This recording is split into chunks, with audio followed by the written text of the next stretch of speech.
गणेश आगमन मिरवणुकीत नाचणाऱ्या ऋषिकेश भोसलेला बेदम मारहाण करून त्याला बंदुकीचा धाक दाखवत जीवे मारण्याचा प्रयत्न झाला। ही खळबळजनक घटना मंगळवारी मध्यरात्री पाचगावातील बळवंतनगर इथं घडली। या प्रकरणी रणजित गवळी, चेतन गवळी, अरुण मोरे यांच्या विरोधात करवीर पोलिसात गुन्हा नोंद झालाय। त्या तिघांना स्थानिक गुन्हे अन्वेषण शाखेकडून अटक करण्यात आली। करवीर तालुक्यातील पाचगाव इथल्या बळवंतनगरात राहणारा ऋषिकेश भोसले बळवंतनगर मित्रमंडळाच्या गणेश आगमन मिरवणुकीत सहभागी होता। या मिरवणुकीत तू का आलास अशी विचारणा करत चेतन गवळीनं ऋषिकेश भोसलेसोबत वाद घातला। त्यावेळी पियुष कांबळेनं हा वाद मिटवला होता।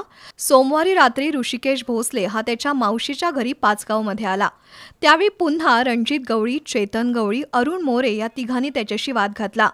ऋषिकेशला लाथाबुक्क्यांनी बेदम मारहाण केली। शिवाय चारचाकी वाहनातील रायफल काढून ऋषिकेश भोसलेवर रोखत त्याला जीवे मारण्याची धमकी दिली।